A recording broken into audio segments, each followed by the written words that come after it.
Welcome to another episode of Small Screen Cinema with Tabitha and Dad.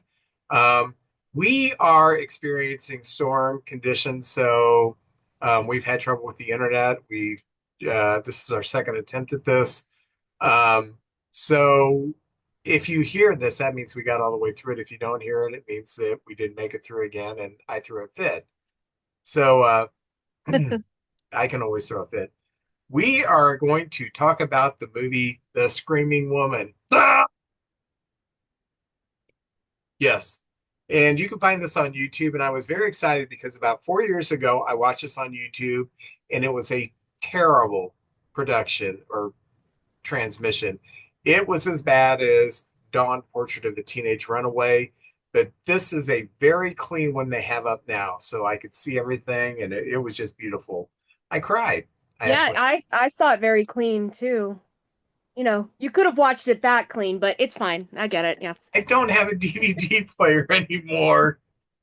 Gosh. Uh, for those of you who don't know, Tabitha got me that for Christmas a few years ago. I love the movie. Well, I guess I just gave away what I'm going to say at the end. Uh, but I don't have a DVD player anymore. So we were downsizing stuff. So I asked Tabitha if she wanted this, and she thought I regifted it to her. I did not regift it to her. I gave it to you. Huge difference. Huge difference.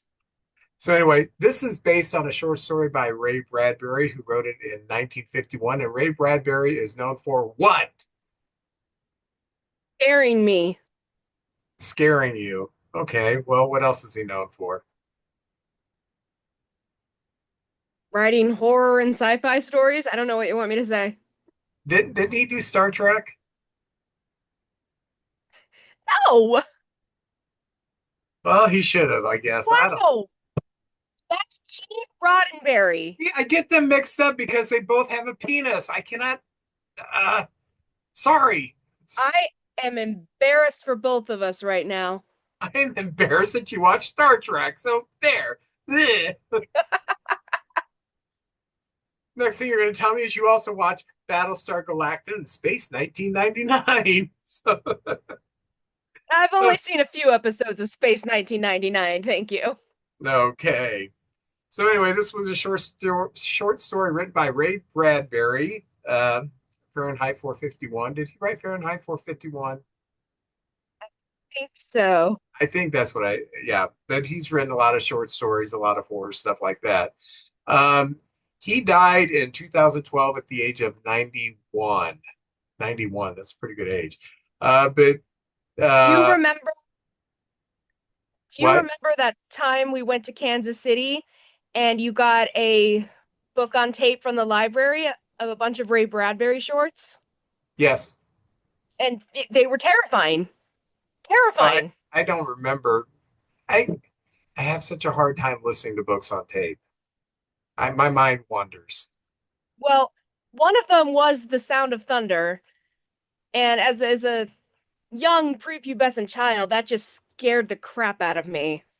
Good. So that's the butterfly effect story. Oh, really? Mhm. Okay. Um, it was the short story was an adapted screenplay by Merwin Gerard, and he is a writer and producer who's known for things like One Step Beyond and Mannix. He died in 1995 at the age of 78, and the film was directed by Jack Schmidt. He might have did a better job on this. Okay, that was stupid. He is best known for his thriller and action films, notably Harper, No Way to Treat a Lady, Airport 1975, Ooh, the Midway. best airport. Yeah, the best airport, Midway, Damnation Alley, also known as Dang Nation Alley for those of you who go to church, and Number One with a Bullet in 1987, which was his final. He died in 2003 at the age of 78. And for our cast, we have an icon in cinema. We have Olivia DeHavilland as Laura Wynant.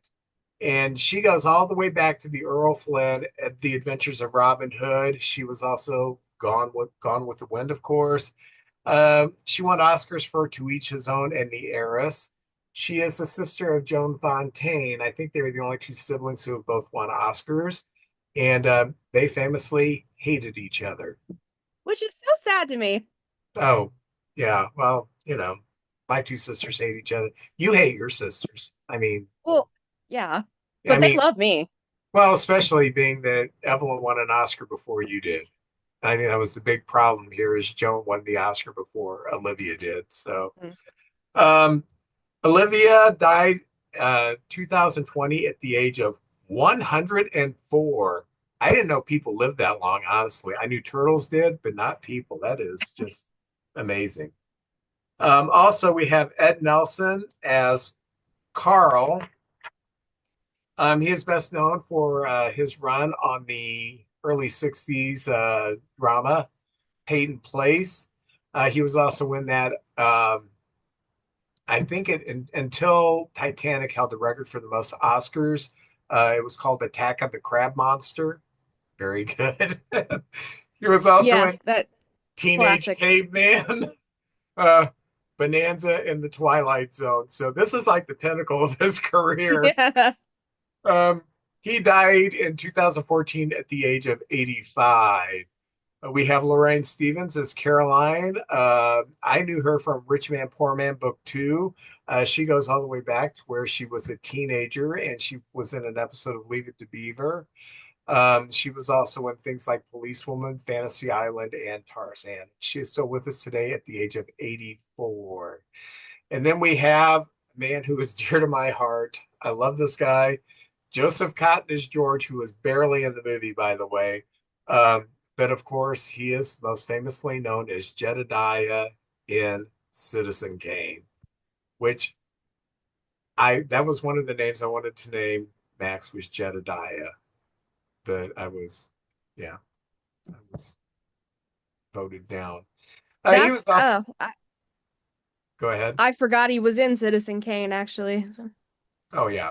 Um, He was also in September Affair, Niagara, Tora, Tora, Tora, and Airport 1977, which is not quite Airport 75. No, actually, I mixed those up. 77 is the best one. 75 is second best. Which one's the one with Eric Estrada? 75? Eric Estrada. Yeah, he's in like 2 minutes and dies in the crash. I have no idea. 77 is the one with Jack Lemmon where they crash in the ocean. Wait a minute. 75 has Karen Black and Yeah. oh, what's his name? The grr snarly guy. Lou Ferrigno? No, You did a Hulk impression. this is embarrassing. You know the cowboy guy? John Wayne, No. Skinny guy from Ben-Hur? Charlton Heston. Yes. Okay. Oh God. 75 has Karen Black and Charlton Heston. Yeah. 79 is one with the Concorde, right? Yeah, that's the one that sucks. Yeah, okay. So, um, anyway, big Joseph Cotton fan because I'm a big fan of Citizen Kane, and I thought he did a great job in that. Yes, he was also in Shadow of a Doubt, Portrait of Jenny, and Gaslight, Okay. movies that I enjoy very much. This movie aired January 29th of 1972 when Vince was 5.5 years old. Aw. Yeah. So, and it went up against Mary Tyler Moore and the Dick Van Dyke Show. Oh, it was on ABC. Went up against Mary Tyler Moore and the Dick Van Dyke Show on NBC and Emergency on CBS. So let's get to the movie. Hold on, hold on. No love for Walter Pigeon, who was also in one scene? I only do like four actors. I don't. But Walter Pigeon was also a big deal in the ye olden days of Hollywood. Okay, but Joseph Cotton, I had to fit him in here. Okay, well, real quick, Walter Pigeon was in Mrs. Miniver, How Green Was My Valley, and Million Dollar Mermaid, among many others. Okay, and who did he play in this? In this, Yeah, he was the doctor who's in like yeah, one scene. yeah, yeah. Joseph Cotton was in like a scene and a half. Walter Pigeon is worth mentioning. That's all I'm saying. Okay, let us get into the movie, shall we? Yes. Um, we see the movie start, and Laura is coming out of her estate. We will call it an estate because they are rich and they are hoity-toity. Um, her butler gets her horse and her buggy out, and he says, "It's nice to have you back, Mrs. Winan." And she tells him that he needs to fix the furnace in the greenhouse. I didn't know greenhouses had furnaces, but and he tells her that Mr. Howard, when you get back, Mr. Howard, that's her son Howard, will take care of the horse when she gets back. And he says, my wife and I are going to Santa Clara or Santa Mara to visit somebody. And she says, you are? He says, yes, it's Sunday. She says, oh, yes, Sunday.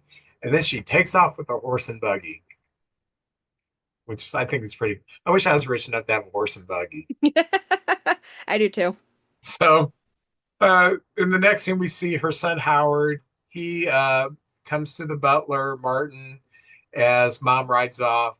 And Martin says, your mother has forgotten about the tree falling on the greenhouse. And Howard says, did you correct her? And he said, yes, I wrapped her knuckles. No, he said, no, I wouldn't do that. Thank you. Then he says, thank you, Martin. And Howard walks into the house. And Laura is shown riding down the lane of her property on her horse and buggy. And she gets to the site and she sees a dog digging around a site. And she tells the dog to scat, but it keeps digging and rooting. And oh, that's what you say to a cat. Now, like cats and dogs understand English. I'm not going to scat because that's what you say to a cat. I'm a puppy dog. So Laura gets out of the buggy to shoot the dog, but the dog just keeps digging. And then she bends down to pet the dog, but he barks at her like that. And she is startled. She says, well, if you are going to be difficult, and then she hears a noise like a muffled moan. And she says, is anyone there? Then she hears something audible that you can make out help. So she looks at the dig site and hear where the dog was, and she hears help again. And then she screams, oh my God! And then she hauls ass out of there.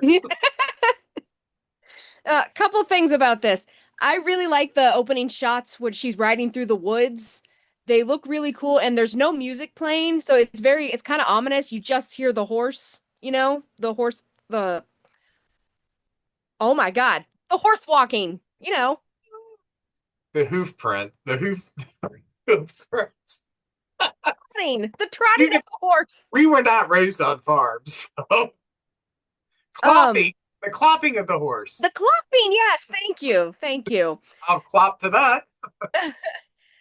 I just think the opening's really, really kind of creepy. So Yeah, I just I wanted to do bring that. too. Yeah. And then the camera goes down like it's going into the earth, and you see the crevice where there is a woman who is buried alive, which is one of my biggest fears is being buried alive. You know, when I was a kid, my Aunt Marcella, she told us a story of how of why they embalm people. I don't know why she always talked about dead people.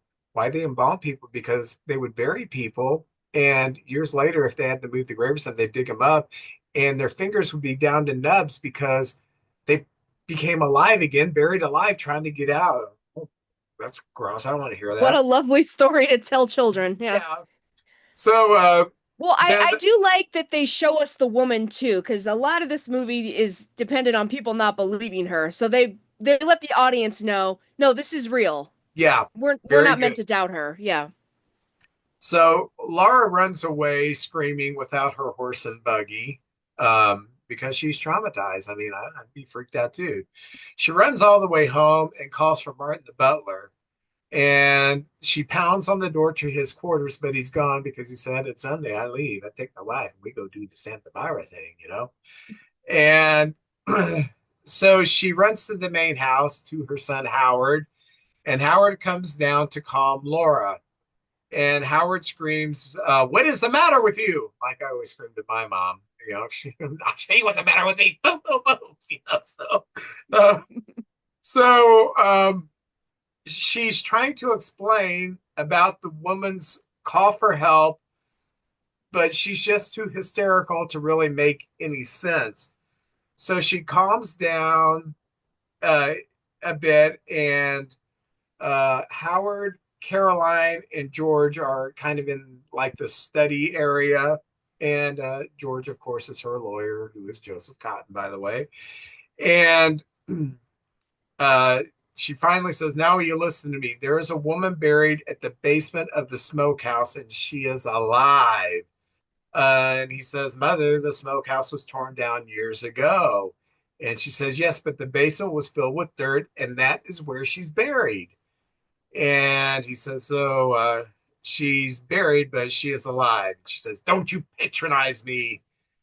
And he says, "How do you know she's alive?" She said, "I heard her calling for help. Usually, when people call for help, that means they're probably not dead yet." So Howard argues, Usually, not always. not always yet. Howard argues with her, but she says, "We need to go or she will suffocate." And finally says, "Okay, we'll go take a look." And so Laura appears to George, her attorney. "Do you think that I'm demented?" And he says, "Of course not." And she says, "Then you will help me." And then so George and Laura leave the study, and that leaves Howard and his wife Caroline in the room. They have a discussion. And Caroline says, "Could be more effective if you staged yourself. Even a square like George would not be on your team after this display." And Howard reminds his wife that George's mom's friend. And then she says, "And he Now, would." I thought, sorry, I was just gonna say, I thought Caroline was her daughter for like two-thirds of the movie. It took me a while to realize she was Howard's wife. Because I'm like, why are you being such a bitch to your mom? But Yeah, then it's like, they oh, don't okay, it's explain not your it. mom. Yeah, it does take Yeah, a while for them to unfold that. yeah. And she says, if Howard is put on the stand, he's going to testify honestly because he is honest to a fault, which is weird. Why is he a lawyer? Um, It's a good question. so Howard says to Caroline, "You would call Mother's attorney to testify against her? That's pretty rough on both of them." And she says, "Can't be helped." So Caroline is a real bitch, man. And Howard's she's no, wearing this green house coat thing. yeah, yeah. Couldn't tell if that was supposed to be a dress or what. But she's still alive after all these people have died, so got to give her kudos for that. So anyway, so they go to the site, and or we're at the site. They're on their way to the site, but they're at the site, and Carl, he comes by the site, and he sees the dog digging, and he picks up the dog, so it's obviously his dog. And then he starts brushing over all the diggings and all the footprints, trying to make it look like no one has been there. And then he sees that there's a slight crevice in the ground, and he throws dirt on that. And you see the body under there with the dirt coming down that crevice. And it freaks me out. And the woman's still breathing. And he leaves with his dog. And then he takes the dog into the house. And then George, Howard, and Laura show up to the site, and they can't find anything, any evidence of digging, because Carl's just been there and he's kind of brushed everything smooth, and they can't hear anything. And so Howard says, "Well, let's go." And she says to Howard, "I know you want to declare me incompetent. I won't let you do it, Howard. I will fight you. I won't have our property turned into a subdivision." That's a subplot going on here, huh? Yeah. Hmm. What is happening is her husband has passed away. They're having a financial crisis, and they can't afford this estate, and they've been offered a good amount for the estate so they could build a subdivision on it. Howard wants to do that to alleviate the financial pressures, but Laura is saying, "Nope, over my dead body." So George, the lawyer, tries to calm her down, but she's insistent that she heard a lady who is buried. And then Laura cries. She starts crying, "Where are you?" And the men persuade her to go home, and she becomes hysterical again. And then we see a shot of the lady under the ground struggling to talk. So I was like, ugh, still creeps me out thinking about that. So now we're back at the house, and George and Howard take Laura inside. Laura's still hysterical a bit. She's crying. And George tells her that there's nothing wrong with her. Laura says, "A sane person doesn't hear voices." And then George says, "But an insane one doesn't question such things." So basically, being you're questioning yourself, that shows you're sane. And she says, "I'm either insane or I'm right." And then George explains, "You've just come through the most difficult period of your life." And what has happened after her husband passed away, she apparently had a breakdown and has been in a sanatorium for 5 months, I think it was. Yeah. So, she says, "Perhaps I haven't come through it." And George says, "When we are weak, our imagination can conjure up some really weird shit. After a nap, you will see things differently." Except he He didn't doesn't use, say shit. You can't say that on network TV in the 70s. he wanted to, though. What he actually said, some really weird it shay. That's what they should do with TV on network TV. Every time they come to a curse word, they should just say in Pig Latin. Well, That's yeah, not a bad idea. fuck they you. So Laura cries as George tries to get her to relax. In the next scene, we're in Carl's house, and he's outside washing a shovel, and the dog is inside barking. Poor The dog. dog is a little beagle, by the way. It reminded me of Slicker. Oh, Slicky was a good dog. Yeah. Slicker, who turned 30 circles one way and then 30 circles the other way before he'd finally take a crap. Would Uh, you just poop? It's 2 in the morning. So anyway, so he goes in to tell the dog to shut up, basically, and he goes to a closet and he brings out a coat for the dog to sniff, and he says, "See that? That's Mama." And then he puts the coat in the dog's bed so he can lay on it. Mm, wonder if George is our villain here. I don't know. There's a few villains in this.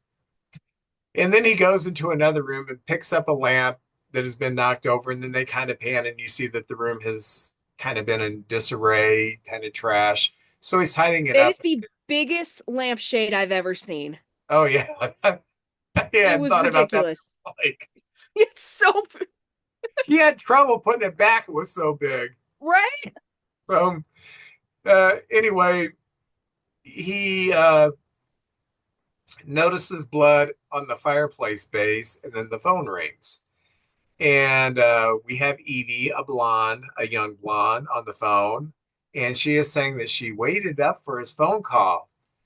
And he says to her, we agreed you would never call here." She said, "Yeah, but you were supposed to call me last night. Did you tell her?" And he said, "Yeah." "How'd she take it?" Didn't That's go well. a question. So he says, "That's a foolish question." And she says, "What's the matter with you?" He says, "Maybe I don't feel like talking right now." And then Evie says, "Is she there?" And he says, "No, she's gone. She's moved out or down or something. I don't know." She says, "Oh, that's marvelous. You need some TLC. I'm coming over." He says, "No, let it lie for a little." She says, "Why don't you come over here?" He said, "I can't. I'll call you right away. Are you free now?" "Yes." He hangs up and he takes a drink, and there's apparently blood on the glass. And so he's got blood on his lips. I just thought that was a meaningless. That was stupid. Why is that in this movie? Did you think it was kind of, well, that's kind of stupid to put in this movie? Well, I think it's all meant to show that he didn't really think this through. He's really flying by the seat of his pants on this. Yeah. Yeah. So we're back at the Wynant estate. We're back at the estate. And George tells Howard that Laura is asleep and to call him if you need him. So Howard wants to finish this conversation with George. And uh, George tells Howard, Howard, it is academic. It's a good offer, but it is up to your mother. And he says, Mother is not competent to make those decisions. And George says, well, that's an opinion. And he says, it's a legal fact, being she has been in a sanatorium for the past 5 months. And George, her lawyer, says it's still her decision. So they argue. Howard says he will get an expert to prove she is incompetent. And Howard says, or George says, I am her lawyer and I am paid to look out for her interest. George asked Howard if he knew what it entails to have her declared mentally incompetent. And Howard said, yes, I do. And George says, and you will expose her and all your dirty laundry to public humiliation. Um, and Howard says, but we're going broke. And George says, tell Harris you're considering. That's the guy who's offering the offer for the estate. Just tell Harris you're considering it, and then you'll talk it over with Laura. Uh, that's it, unless you can force a competency hearing. And at that time, Laura stealthily enters the room. We don't see, all of a sudden, she's just there. And she says, same old Howard. I thought you were finally growing into a man. What a ridiculous idea. And she leaves. I thought, wow, that's a warm fuzzy coming from your mommy. You know, you will never grow up. Ha ha ha. Yeah. My mom Uh, said that to me one time. She's like, I thought you were becoming a man. I'm like, sorry, mom, I'm not. I'm a woman. oh, so by the way, Olivia de Havilland always plays a bitch great. I mean, she's really good at this, you know. And yet her most famous role is playing the most angelic, demure woman who ever walked the planet. Kind of funny. Yeah, it is. So the next scene, we're in Laura's room, and she's hearing the woman's moans and cries for help in her head. And so she picks up the police and she calls the fuzz because it's a 70s movie. That's what you did. You called the fuzz. So, so at the police station, they answer the phone and the call goes through, and the sergeant takes the phone, and he is talking to her, and then he hangs up the phone. And the deputy, Harry, says, I thought they put her away. And the sergeant says she's dreamed up a woman buried alive on her property. Send the deputy. He sends the deputy Harry because they all think that she's Looney Tunes anyway. And she, Deputy Harry, hold on, couple things. Deputy Harry's a bad actor, and the sheriff says you're going to go out there for all her years. Now, Olivia de Havilland was only 56 at the time of this movie, but people did seem to age a lot faster back then. It just sounds funny considering she would live another 50 years. yeah. And another thing about her in this movie, she runs a lot in heels. Hmm. And I'm thinking, Yeah. I'm almost 60. I'm not running in heels. I was just amazed. I'm not trying to be mean, but she's obviously not in the best of shape. She looks like a woman probably in her late 60s in this movie. That's what she looks for, you know. Um, Hmm. but all the running that she's doing in these heels, I'm like, woman, you go. I'm like impressed. I've never been able to run in heels ever. I've never even tried, but I did see how to do it because I watched that episode of The X File where Scully had to teach Tia Leona how to run in heels. Remember that? No, I don't remember that one. They were making a movie of The X Files, and Howie Mandel. Oh, the movie episode. Yeah. No, wasn't Howie Mandel. It was Gary Shandling was playing Mulder, and Tia Leona was playing Scully. Scully was teaching her how to run in heels. Oh, Isn't that's that the one with obscure. the scene with Mulder, Scully, and Skinner doing a three-way call and they're all in a bubble bath? Like separate bubble baths, but it's so funny. Do you remember that? About that, yeah. Such, that's such a great episode. Um, so, so the sergeant tells Harry, "You need to go do this." She keeps calling about stupid things that she dreams up. So we're back at the estate, and Carolyn gets a drink in Howard's office and looks at him and she says, "Spare me the temperance lecture." Ooh. Um, and basically, she says, "I can't bear you without booze." And Howard yells at Caroline that he does not want a competency hearing. She calls him out for being cowardly. And there is a simpler solution to your problems, Caroline. And after you've acquired some community, she tells him after you've acquired some community property, I that kind of lost me. And she basically says, "I'm 30. Look, it's looking like I'm becoming a bag." That's a weird way. I'm an old bag. I'm 30. I need some traveling. Right? Yeah. And, you know, she tells him that our future will not be guided by emotion because who needs emotion in a marriage? Huh, just need money. Then they hear a knock on the door, and Howard answered it, and it's Harry the deputy who can't act. And he says, "Can I talk to you for a minute?" And Harry says, "Your mother called the station as Laura is coming in." While he's talking, Laura's coming down the stairs, and Howard kind of sighs. And Laurie asks Harry, "Did you bring a shovel?" And he says, "No." She says, "That's fine. We got one in the tool shed." So Howard tries to get Laura to go back to her room, and Laura tells Harry where to go and tells him that they need to hurry, not where to go, like go to hell, like this is where we need to go. Come on, we're in a hurry.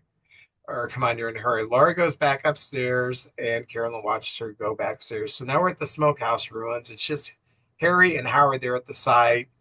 And, you know, Howard says, "See, there's nothing here." And they just kind of poo poo everything that Laura's been saying. And Howard says to Harry, "Mom's been away."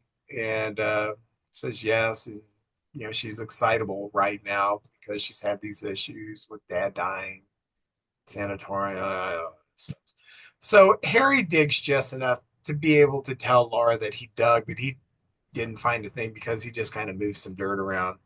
So they come back to the Yeah, I, house. I mean, it's it's frustrating because we know she's right, but she has had imaginings before. Even at the beginning, she forgot the thing about the greenhouse. So can you really blame them? I mean, granted, they didn't dig, but they did look. They didn't see any evidence of a burial. Yeah, and being the dog has gone and Carl smoothed everything over, it doesn't look Yeah, like anything now. yeah. So they come back to the house and Laura greets them, and they didn't find her, and says whatever you heard is nothing, and that was buried, and we can get a crew up there sometime tomorrow maybe. And then Laura says, well, she says to Howard, "I guess you and the deputy had a good laugh." And Howard says, we wouldn't do that. And then she says, "Where's Martin, the butler?" He says, "Went to Santa Maria with his wife. You know that." And then he says, "Mother, the deputy told you the truth." She said, "And that is another lie. You weren't gone long enough for there to be a proper digging there to find her." So then Laura leaves the I room and like that. I like that line. She's sharp. yeah, she's cognitive enough to realize, oh, they wasn't gone long enough. So Laura leaves the Yeah. room and Caroline comes in, and Caroline tells Howard, "You need anything else? This should clinch it." And then he says, "Close your mouth, Carolyn. Your fangs are showing." Ooh. She's either a vampire or a snake. I don't know which one. Well, I guess we'll find out. Yeah, So, so story time. One time, me, Bob, Mike, Sharon, and John, and Edna went to Hardin County. We had our dogs with us. We had Tigger and Gracie at the time. And we're in bed, except Edna, I guess. up smoking, I suppose. And she comes in and she says, I heard somebody outside. And I'm like 10, so I'm like, oh my God. Oh my God, we're all gonna die. So Mike, Sharon, and John get up to look around, and I'm freaking out. Of course, there was nobody there because Edna couldn't hear. I say she couldn't hear anything. I know, and also the dogs didn't bark, but it was just, oh my God, that was really scary to me. But they all had to go out and look to, tell her that they did. Did you guys make Enda sleep outside? We should have. Here, you sleep outside. You sleep on the porch. Oh, so in the next scene, Laura goes out to the smokehouse ruins with the shovel, and she sees that the site has been completely smoothed over. She doesn't see where the dog's been digging, so she's kind of lost. And she says, hello. And she tries to get a response, and then she hears a faint moan, and she starts digging. I'll get you out. I'll get you out. But she's digging, and she's an older lady, at 56. She gets tired, and she says that she will find some help. So she runs to a cul-de-sac because there is a subdivision that butts right up against their property. And Which was really weird to me. I'm like, oh, there's just a neighborhood like half a mile from this mansion and adjoining forest. yeah, I didn't expect yeah. that to be there. So she runs to a cul-de-sac, and she sees some kids playing. And she asked the kids, are there any ladies on this street that are missing? My mom's missing. Oh my God, I gotta get home. I just thought it was a weird thing to ask the kids. Not that I know. Then she asked a boy, David, if he could help her dig to find an earring. And she says she'll pay him $1. Ooh, that was 1972. That was some big bucks, man. 75 cents would get me into the movies when I was a kid. So that was a movie. Yeah. So Wow. anyway, so she takes David to the edge of the property, and he says, hey, are you the lady that lives on this property? She says, why? He says, my folks said that she's kind of, well, nothing. Oh. She says, well, I'm just visiting. And he says, what about Mrs. Wynett? And isn't she ill? Won't she be mad? I mean, I heard she's awful mean. Shut you little twerp. But She says, no. my mom says she hates everybody. So, To which I'm like, is this true? Because she hasn't been hostile to anyone except for people not believing her. But she doesn't seem like a you get off my property, old lady. and people hate rich people. They just do. Well, that's valid. We should Some hate rich people. some rich people are decent. Um, but there's kind of this stigma. I was raised to think that all rich people were snobs. And then when I started working in Chesterfield with very rich people, and I met some local celebrities and stuff like that, I realized, man, people are people. I mean, some are jerks, some are not jerks. It doesn't really matter what your socioeconomic level is. So, Well, but once you've reached billionaire status, I think it matters. we'll see. So- no, we won't. Okay. No, no, that's not happening. So at the site, David grabs a shovel and starts to dig, and he hears a moan. And he asks her, are you doing a ventriloquist thing? And so then he hears it again. And while he's looking at her, and he says, hey, you didn't do that. Your mouth didn't move at all. It came from the ground. There is a woman buried down there. And she tells David, there's a woman buried down there. We need to get her out. A 10-year-old kid. What the hell did you drag me into, old lady? So anyway, uh, so David runs away and basically says, "Ukfay the dollar." So There's nothing in the movies anyway. yeah. So she starts running around the neighborhood. She runs to another house. An old man comes to the door, and she asks him to dig for her. And he says, "You're Mrs. Wynant." And he says, "Get someone else. I'm watching football." And she says, "But there's a woman buried there." He says, "Well, you need to call the sheriff about that. I don't want to get mixed up with that. Buried women? No, no, no, no. I got a football game, damn it." So, so she leaves his house. So she goes to another house. And An angry man answers the door, and it's David's dad. Whoops, wrong house to What go are the to. odds? And he says, "You scared David to death. What kind of a nut are you anyway?" And I'm thinking she's a macadamia nut because she's rich. Okay. So anyway, bad joke. He says, "Leave us alone or I will press charges." So she happens to go to Carl's house without knowing who Carl is. And Carl pulls up with a man. No, we're back at Carl's house. Carl pulls up with a man, and a car pulls up with a man and woman in it. The woman goes to the house, and the lady says, "Hey, my husband's in the car, and he is ready to beat you, play golf." And she says, "Is Helen here?" He says, "No, she's not here." She says, "Well, we have a date to play bridge. Where's your golf bag? You're supposed to play golf with my husband. I'm supposed to play bridge with your wife." And he says, "Well, last night Helen and I had a fight, and she left." He lied. She didn't leave. I mean, they had a fight. He won the fight, obviously, and then he married her. But but again, he didn't think this through. He apparently didn't even make sure she was dead before he buried her. so, so Oh, then, also the woman in this scene is the director's wife. oh, really? I did not know that. The- These are things you learn when you have the commentary. Oh, gosh. Sorry. So, so anyway, Carl goes out to the car and tells the husband, "I'm sorry, I'm not going to be playing golf." And then the woman says, "You should play anyway and pretend Helen is the golf ball." My gosh. So I don't know. I guess someone didn't they didn't like Helen anyway. So Laura runs to another house to ask if there are any women missing, and the man in the house comes out sarcastically says, "If it isn't Mrs. Wynant." She says, "Do I know you?" He says, "Nope, but I will never forget you. You tried every zoning trick in the book to stop riffraff like us from building this subdivision." And she says, "I help. I need your help." And he starts laughing. He says, "You do now." "No, I'm never going to help you." And but you have made my week. So, I see the rich people in distress. So then she goes to Carl's house. Yeah. And Carl answers and she says, "There's a woman buried behind the trees." He's like, "How do you know?"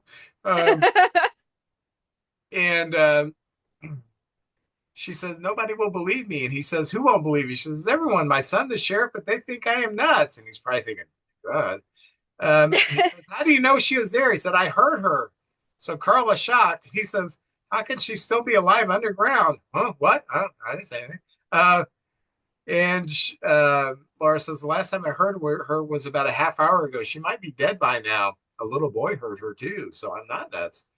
And he says, "Well, I'll help you out, but you need to come and sit down a little bit, catch your breath and everything." And she says, "You don't believe me either." And he says, "No, come sit down. I believe you. You just need some rest before we go out and look for her." So then we cut back to the estate. Howard runs out to see Harry drive up in his cruiser. And he said, "Laura's missing. We need to go find Laura." So they get back in the cruiser and they're looking for her. So now we're back at Carl's. And Carl gives her a drink when the dog shows up. And Laura explains, "Hey, I saw that dog digging there."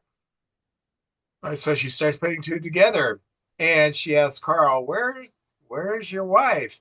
"Visiting her mother, who's dead and buried." I mean, so, so visiting her mother. And Laura tries to leave, but Carl won't let her leave. And Laura has put all this together. And Carl physically stops her from leaving and explains that um, it was an accident due to the argument. Just starts spilling his guts. Yeah, Yeah, I he just know, admits it to her. right. And he says, "Now, a woman of your history, if she had been in an accident, nobody would be surprised." "Are you threatening me? Huh? Are you threatening me, Carl?" And then the I doorbell do rings. appreciate how steely she is in the face of him. Oh, yeah. Yeah. So then the doorbell rings, and Harry and Howard are there, and Howard yells at his mom for disappearing. And she says, "He's the one. It's his wife that is buried." And Howard apologizes to Carl. Carl says, "That's okay. I let your mother in because she was acting strange and she was talking about a woman buried in the woods." And Laura says, "Howard, he is lying. He is lying. He buried her. the dog is his. And yeah, whatever, Laura, yeah. So they take Laura from the house, and Harry's still there at the house talking to Carl and says she will likely have to get more mental care. So Carl is distraught once they leave, and he drinks, pours himself a drink because public service announcement here, drinking solves everything. So, so You're able to think clearer when yes, you've got alcohol in you. Everyone knows that. so now we're at Laura's bedroom, and the doctor is there, this guy that you like. Dr. Walter Pigeon. I don't even like him. He's just worth noting. He was a big star in the day. Okay. So Dr. Pigeon, gives he gives Laura a sedative, and Laura falls asleep. So he goes into the study, he's talking to Howard, and he tells Howard Caroline that she will sleep till the morning, that she has great power of will, so she could fight the sedation because that has happened before, and she could be awake in 5 to 6 hours. But a normal person would sleep all through the night. And then he tells him, "I will see her in the morning." So Howard asked the doctor why she's had some kind of regression. And he said, did anything happen that threatened her? He said, we've had offers to sell the land, but she has been unreasonable. So, well, maybe it's a breakdown due to her husband's death. And Caroline says she is imbalanced due to forgetfulness. Um, and the doctor says, well, it could be hardening of the arteries. It's not a psychiatric condition. And Caroline asked the doctor straight up, if he was called upon for a competency hearing, what would your professional opinion be? And Howard tells the doctor, we are considering it, but the doctor avoids the question, and we never see him again in this movie. No, we don't. Nope. He's off with the lawyer. So now we're back at Carl's. It is night now, and Carl goes to his garage to get a shovel, and then his little blonde Evie pulls up. Hey, I'm Evie. Reminds me of somebody. But anyway, she says, "What are you doing with that shovel? Going to bury a body?" And she says, "Come on, it's celebration time." So they go inside to have a drink and hopefully make some whoopee. So back in Laura's room, she wakes up after 5 or 6 hours, and Howard comes to her door and she fakes asleep, you know, kind of like when the cat wants out at night, Kathy fakes sleeping, so I have to get up and let the cat out. She admits to me she does this. So anyway, Or like I'll fake sleep in the morning if it's really early and Dominic gets up, so Mondo will have to get up. yeah, Yeah. yeah, Yeah. it works. There's all kinds of ways to work that. So, so when Howard leaves the room, she gets up and throws on her robe, and she staggers out of the room because she's still under some sedation. Meanwhile, Caroline is leaving to have some fun when Howard confronts her. And he says, "You're not going anywhere." She says, "I am thinking about divorce. I don't want to be in this cuckold of Wynant Hill." Forgive me, what is a cuckold? I've heard that term 3 or 4 times and I don't know what one is. Well, if I understand it correctly, which I think I do, it's a guy who knows that his wife's cheating on him and just kind of deals with it. Okay. All right. So he doesn't want to be that anyway. Or she doesn't And want. you know, not to support like machismo or gender roles, but dude, you really need to grow a pair. Like to Howard. Yeah. He really does. Like it's come on. So she tells Howard, "I called the lawyer myself, and a daughter-in-law can't force competency in this state." And she says, "We're getting a divorce, and I'm going out right now, and I'm going to go get some D. How about that?" So anyway, uh, Laura staggers outside in her nightgown and robe. She goes to the garage. She grabs a flashlight and a little garden trowel, not that big. And the next scene, we're at Carl's house, and he tells Evie he is not going to be good company tonight. I guess he has ED. And Evie gives him a neck massage, but he says, "No, don't touch it. I don't touch it." So He's clearly only with this chick for the sex. He does not like her. I thought it was for the intellectual stimulation, but maybe I'm wrong. Yeah, that must be it. So she makes moves and he keeps being evasive. And then he gets a little frustrated and he yells, "Knock it off, or I'll." Okay, come on. I would like, come on, pussy, let's go. But That would have been great if she'd have turned yeah, around and done that. yeah. So Carl apologizes and try to make it good, and she is mad. She said, "Yes, Carl, we need to figure out a lot of things," and she leaves. And And she's lucky she got away with her life. yeah, so Laura, and she's still alive at 84. So I don't know if she's still alive. I didn't check out her, but anyway, as Evie, Walter Pigeon is no longer alive, to be clear. okay, sorry about that. Yeah. So Laura goes to the smokehouse site. She starts digging with this little garden trough, and back at Carl's, as Evie leaves, Carl goes and grabs a shovel, and he's going to the site, and as he approaches the site from behind Laura, he sees her digging. So he's going to whack her with a shovel, and he's pretty good at burying people alive. So he's going to strike her with a shovel when out of the ground, a muddy hand reaches out and grabs Laura's hand. And there's a lot of screaming, and they pull the lady up. She's covered in mud and she's screaming and just gives me chills. It So is very creepy because she's yeah, like just moaning like a zombie rising. yeah. And during Carl watches the whole thing, and he is so horrified by the sight, he doesn't swing the shovel. He's screams too. And then Yeah, and go ahead. I was just gonna say I love that Laura couldn't dig before, but now fighting off a sedative, she can. Like this woman is fully unearthed. Ain't no way she did that. I'm just saying. I watched it. She did it. So Okay. anyway, uh, Howard arrives at the site, and he's, oh God, he's thinking, "Oh, what's right? Why are you buried there?" So then the police and the medical personnel, they arrive and they're doing their thing. They're taking Carl off to jail, and they're taking the woman into the ambulance. And one of the guys says, "You saved her life, Mrs. Wynant." And she looks, she says, "She saved my life," because So then Caroline pulls up and asks what happened, and Howard says, "Caroline, your case just got thrown out of court." So haha, bitch. So that is the screaming woman. Tabitha, do you think I saw this at the age of 5? Did I see a repeat of this, or was this the first time I've seen this? You saw a repeat. I saw it at the age of 5. Really? Yes. Um, like I said, my sisters would watch stuff.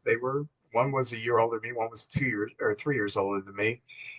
And we watched this movie, and it scared the holy bejesus out of me. Um, it was like, I can't believe I watched this. So when you have this issue with Psycho, I had this issue with a screaming woman, you know? Interesting. So anyway, I did see it at the age of 5. Would you give this a classic or a trash it? Oh, it's a classic for sure. It is definitely a classic. The only criticism is, and it's not really a criticism because it was the way they trained actors back then. It's overacting. It appears to be overacting because we're used to seeing more subdued type performances from actors and actresses. But Yeah. and when she was trained to be an actress, it was more dramatic. And so by today's standards, you would call it overacting. But knowing who she was, and you know, seeing her in some of this stuff, Gone with the Wind, and that was just the way that she was trained as a classical actress. Um, but I think Yeah, it that is, go oh, ahead. I was just gonna say that was a story that I heard about uh, to connect it to Gone with the Wind, Vivian Lee when she did A Streetcar Named Desire, because she was, from the older era, she was classically trained. She's with all these actors who are coming out of the method, So she's doing a totally different kind of acting than everyone else is in that movie. But she's still great in it. She still got Yeah, another Oscar for it. yeah. What I love about this movie, and it's one of the shorter movies that we'll watch. It's only about an hour and 10 minutes long. What I love about this movie is they actually fit backstories in. You feel like you know what's motivating and driving all these characters, which you don't Mhm. always get with the TV movie. A lot of times it's just this happened and this happened. You're wondering, well, why would they do that?